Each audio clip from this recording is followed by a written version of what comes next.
Helen Bailey, a 51-year-old author, was excitedly planning her wedding and sharing her life with her beloved dog, Boris. But there was a dark truth behind this happy exterior. Just as Helen was starting to embrace a new chapter full of love, she was betrayed. What seemed like a bright future would soon turn into a tragic tale of greed and murder, forever changing the lives of those who loved her. On April 11th, 2016, in the quiet town of Royston, Hertfordshire, a chilling mystery began to unfold. A famous author named Helen Bailey, who is 51 years old and is known for her Electric Brown series, seemed to have disappeared. Her 55-year-old widower fiancé Ian Stewart, who lived with her, reported her missing without a trace 4 days later. Helen's pet, Dachshund Boris, had also gone missing. Stewart said he found a note from Helen and that she had gone to their vacation home in Broadstairs to get some alone time. At first, this explanation made sense because Helen had a history of writing and reflecting on her grief. But as the days went by and Helen and Boris were still missing, those who knew her best started to think something much more sinister was going on. Little did they know that Helen's disappearance would turn out to be a story of betrayal, greed, and cold-blooded murder. Helen Bailey was born on August 22, 1964, in Northumberland, England. She grew up in a loving family and became interested in writing at a young age. At first, she wanted to be a forensic scientist and went to Theme Polytechnic to get a degree in psychology. However, she changed her mind and now works in media and marketing on projects for kids' shows like Rugrats and Garfield. Helen married John Sinfield, the head of a licensing rights company, in 1996. They had a happy life together until tragedy struck in February 2011. John drowned while swimming during a vacation in Barbados. Helen began to deal with her grief by writing and starting the blog Planning Grief, which spoke to many others who had also lost someone close to them. This blog gave her a way to express her feelings and connected her with other people going through the same things. She finally met Ian Stewart on this platform, which started a new part of her life. Helen was financially stable, with assets worth more than £3 million and a life insurance policy worth £1.8 million. Her financial security would later play a big role in the investigation into her disappearance and death. Helen left behind a lot of property in Royston and Broadstairs, which she wanted Ian to receive because she trusted him. Helen Bailey and Ian Stewart met in October 2011 through Helen Bailey's blog, Planet Grief, where both of them wrote about their experiences of loss after the deaths of their spouses. As they got to know each other better through their shared grief, their friendship grew and eventually turned into a relationship. The families of Helen and Ian moved in together when they got married. Ian had 2 adult sons from his previous marriage, and Helen brought her beloved dog Boris into the new home. The couple seemed to be building a life together, making plans for marriage and starting a family with Ian's children. However, their relationship was complicated, and even though they put on a united front for the public, tensions and money issues would later become key factors in the investigation into Helen's disappearance. Also, Helen clearly trusted Ian because she named him as a beneficiary in her will and gave him control over her finances. These two things would play a big role in what happened next and the sad end of the relationship. Helen Bailey had not been seen since April 15, 2016, when she was last seen in Royston, Hertfordshire. Helen was busy planning her wedding to Ian Stewart that day. she went to several wedding venues, showing how excited she was about the future. Later that afternoon, Helen left Ian a note saying she needed some alone time. The note said she planned to go to their vacation home in Broadstairs, but it was later found that she had not gone there, which caused immediate concerns about her whereabouts. Helen's sudden disappearance was out of character for someone who was looking forward to a new stage in her life. The note and Helen's activities on the day she went missing would be very important to the investigation. Later, witnesses said they saw Helen walking Boris between 3:40 and 3:50 p.m. on April 11th, which is when her last known moves were made public. Ian Stewart became a person of interest when there were problems with his account of what happened. His claim that Helen had left on her own accord raised concerns among her family and friends, who said she was dedicated to both her writing career and her dog. The investigation into her disappearance would soon reveal a much darker truth about Ian's actions and intentions after Helen Bailey went missing on April 11, 2016. At first, the police considered the case to be of low priority. This was mostly because Helen was an adult who had left a note saying she needed some alone time. The note suggested she might have gone to their holiday home in Broadstairs, which made the police think she might come back.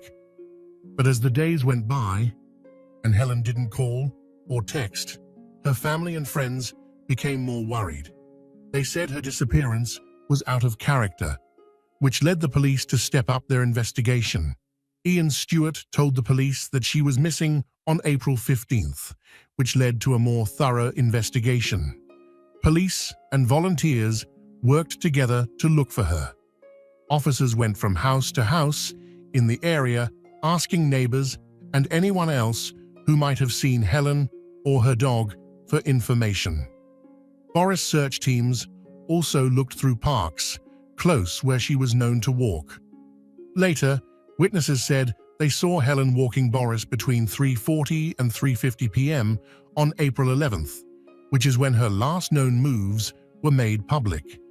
Even with all of these attempts, no leads came up at first, which made investigators think that maybe something more serious had happened. Helen's sudden disappearance without any proof sped up the investigation and made it possible to look more closely at Ian Stewart's actions and words about her disappearance. Ian's stories started to sound less and less consistent, which made people wonder if he had anything to do with Helen Bailey's disappearance. As the investigation into her death went on, important technical leads came to light that would prove very important, putting together the event's timeline. On April 16, 2016, police found that Helen's phone had linked to the Wi-Fi network at the couple's holiday cottage in Kent. This happened just a few days after she was reported missing. This finding was important for two reasons. It showed that Helen might not have gone to the cottage on her own, as Ian Stewart first said she did, and it made people wonder where he was during this time.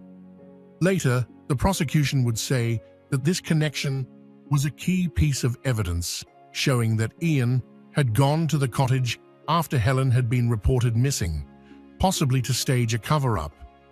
More research into Helen's financial records showed that on the day she disappeared, Ian Stewart increased a standing order from Helen's personal bank account to their joint account from £400 to £4,000 per month.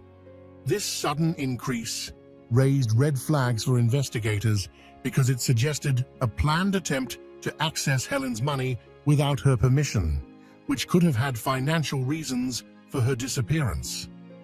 Investigators also found evidence that Ian tried to use power of attorney over Helen's finances soon after she went missing, which suggests that he wanted to control her assets while she was still considered missing. Finally, they found evidence that Ian searched online for things like how to dispose of a body and life insurance policies. Soon after Helen went missing, these searches added another layer of suspicion about Ian's plans and actions after she went missing. These technological leads not only provided important evidence linking Ian Stewart to Helen's disappearance, but they also shed light on his possible plans and actions after she went missing. The combination of suspicious financial transactions and phone calls had a big impact on the investigation and ultimately helped build the case against him as the Helen Bailey disappearance investigation went on. Police started to doubt Ian Stewart's story soon after he reported Helen missing. He took a vacation to MCA, which was seen as an unusual response for someone whose partner had disappeared. His absence from the search effort and lack of involvement with the investigation led police to look more closely at his actions. When he got back from Spain, Ian was questioned by police about his movements and the inconsistencies in his story. During these interviews, investigators noticed that he wasn't telling the truth about Helen's disappearance. For example, he had trouble remembering details about her, like the color of her eyes and their vacation home's address. This raised more red flags, which led the police to consider him a person of interest. Ian Stewart was arrested on July 11, 2016, on suspicion of murder. After gathering enough proof to make them think he had something to do with Helen's disappearance, he was arrested. This important development in the case happened because of his strange behavior, the timing of his vacation, and the fact that his story didn't make sense. Notably, investigators found evidence that Ian had tried to use power of attorney over Helen's finances soon after she went missing, which suggests that he may have been after her money. Ian's arrest was a turning point in the investigation. As the investigation into Helen Bailey's disappearance moved toward Ian and subsequent legal proceedings began, it became clear that Ian Stewart was not just a grieving partner, but also a leading suspect in a horrifying crime. On July 15, 2016, a major development in the investigation into Bailey's disappearance was made. Police searched Ed's home in Royston Hartwell Lodge because they had information and reason to suspect Ian Stewart. During the search, they found human remains hidden in a cesspit under the garage, along with Helen's body and her dog's remains. Also found were Boris. This was after investigators were told that Helen's body might be hidden on the property. The cesspit was under a concrete slab and couldn't be reached without digging. The police had noticed discrepancies in Ian's statements and his behavior after Helen went missing, which led them to focus their search on the house. As soon as the bodies were found, forensic teams got to work. An autopsy was done to find out how Helen died. The results showed that she had been drugged with zopiclone, which is a sedative commonly used to treat insomnia. Traces of this drug were found in her system, which showed she had been unconscious before she died. The body's condition suggested foul play. Helen's body showed signs of suffocation, which was important for figuring out when and how she died and connecting Ian Stewart directly to her death. The discovery not only confirmed the worst fears of those looking for Helen, but it also gave police the proof they needed to charge Ian Stewart with her murder soon after. This important event marked a turning point in the case, changing the focus from a missing person investigation to a murder investigation with Ian as the main suspect. Ian Stewart was officially charged with multiple crimes on July 16, 2016, including murder, obstructing the course of justice, and preventing a lawful burial. These charges came about because of the investigation into the disappearance of Helen Bailey, whose body was found the day before the charges. Stewart was remanded in custody until further legal action could be taken, which shows how serious the accusations against him were. On July 19, 2016, Ian Stewart made his first court appearance at St. Albans Crown Court. During this hearing, the formal charges against him were presented to the court, and the prosecution talked about the evidence they had gathered so far, which included important findings from forensic investigations and witness statements that suggested Stewart's involvement in Helen's disappearance and death. The court proceedings were the start of a long and complicated legal process that would last for months. The prosecution stressed how serious the case was and said they would be seeking a conviction based on strong evidence linking Stewart to Helen's murder. In August 2016, the investigation into Ian Stewart's role in the murder of Helen Bailey continued to get more serious as the attention shifted to gathering important evidence. Investigators focused on Ian Stewart's financial activities, which were key to figuring out a possible motive for the crime. They looked at communications between Ian and different financial institutions to find out how much he knew about Helen's finances, especially her assets worth more than £3 million and a life insurance policy worth £1.28 million. The results showed that Ian knew about Helen's wealth and may have had financial reasons for her death. On October 12, 2016, Ian Stewart went to St. Albans Crown Court for a plea hearing and formally pleaded not guilty to all charges, which included murder, obstructing the course of justice, and preventing illegal burial. The court set the trial to start in January 2017. After this plea set the stage for the future trial. Stewart's not guilty plea meant that he would fight the charges brought against him and that the case would go to trial.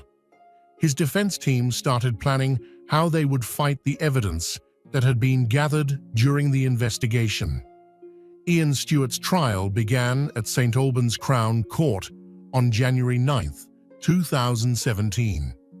This was a turning point in the legal process surrounding the death of Helen Bailey.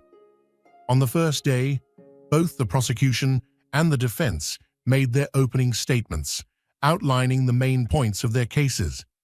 The prosecution made serious accusations against Ian Stewart, saying that he had given Helen Bailey Zopiclone for several months before she was killed. They said that this drug was part of a plan to make her so weak that she would not be able to breathe, which is what happened. The prosecution also said that after killing Helen Stewart, they disposed of her body in a cesspit under their house. They presented a number of important pieces of evidence to back their claims. Helen's cell phone had connected to the couple's holiday cottage in Kent's Wi-Fi network soon after she was reported missing. This led to the idea that Stewart may have visited the cottage after she went missing, which raised suspicions about his involvement. It was shown that on the day Helen disappeared, Stewart had significantly increased a standing order from Helen's personal bank account to their joint account, raising the amount from £400 to £4,000 per month. This action showed promising financial reasons for what he did. The prosecution also pointed out that Stewart tried to use power of attorney over Helen's finances soon after she went missing. This made people wonder even more about his plans for her money. Helen's brother testified that Helen had joked that the cesspit in their garage would be a great place to hide a body in the past. This comment became important because that's where her body was found.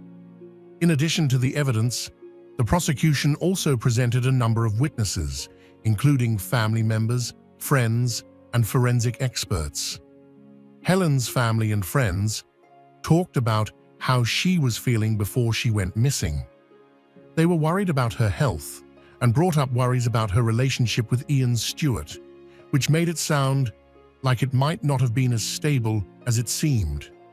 Forensic experts talked about the autopsy results, which confirmed that Helen had been drugged and that she had died.